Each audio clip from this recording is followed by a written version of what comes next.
And this is your NTA का episode number 2। क्यों इसको एपिसोड नंबर 2 बोला गया? क्योंकि एनटीए ने अभी तक ये बोला था एपिसोड 1 में कि हम रीनीट करवाएंगे।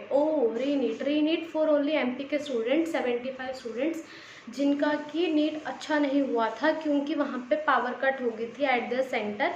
और उन्होंने बोला क्योंकि तुमने अपने पावर कट का ध्यान नहीं रखा तो उसकी वजह से हमारा पेपर खराब दिया गया, अब तो तुम्हें हमारे लिए दोबारा से नीट कंडक्ट करवाना पड़ेगा।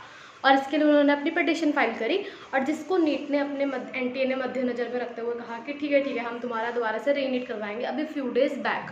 But right now NTA decided कि हम इस ऑर्डर पे स्टे लगा लेते हैं। क्यों स्टे लगाना है?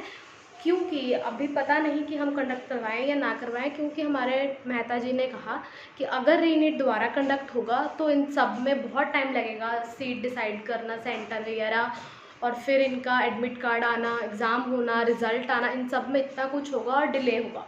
और दूसरी चीज़ हमारे मेहता जी ने बोला कि हमारे 2025 के बच्चों ने नीट का पेपर जो फेस करा दैट वाज वेरी टफ़ और इसकी वजह से वो मेंटली भी बहुत प्रेशर में थे, जिसकी वजह से काफ़ी वो नीट अच्छा नहीं हुआ। और अगर इनका नीट गया इजी तो स्टूडेंट्स ऑफ 2025 फिर से अपनी पिटीशन फाइल करेंगे और वो कहेंगे कि भाई हमारी बारे में मुश्किल डाला, इनकी बारे में आसान डाला, जो कि उनके लिए एक्चुअली हो जाएगी नाइंसाफ़ी। तो इस चीज़ को मद्देनज़र में रखते हुए उन्होंने कहा कि इस ऑर्डर को लगा दो अभी स्टे, और इसके बारे में हम बाद में डिसाइड करेंगे whether need to be conducted again और हम इसको ना कंडक्ट करवाएं, वो चीज़ अभी डिसाइड नहीं हुई है। एंड इस ऑर्डर पे स्टे लगा है till your 10th of July. 10th of July के बाद इट विल बी डिसाइडेड कि वेदर रीनीट होगा या नहीं होगा। देखो, रीनीट होगा या नहीं होगा दोनों तरफ से ही आपको अफेक्ट पड़ेगा, क्योंकि जो 75 स्टूडेंट्स का रीनीट होना है उनका स्कोर कार्ड जनरेट नहीं हुआ। अगर उनका स्कोर कार्ड जनरेट नहीं हुआ और रीनीट नहीं हुआ तो उनका वेदर कैसे भी करके स्कोर कार्ड तो लाना ही है। अब स्कोर कार्ड लाएंगे तो इसका मतलब तुम्हारे रैंक में ऊपर नीचे तो होगा ही, और दूसरी चीज़ अगर रीनीट हो गया तब भी तुम्हारा रैंक ऊपर नीचे जाएगा और काउंसलिंग की प्रोसेस जो होगी वो डिले होगी।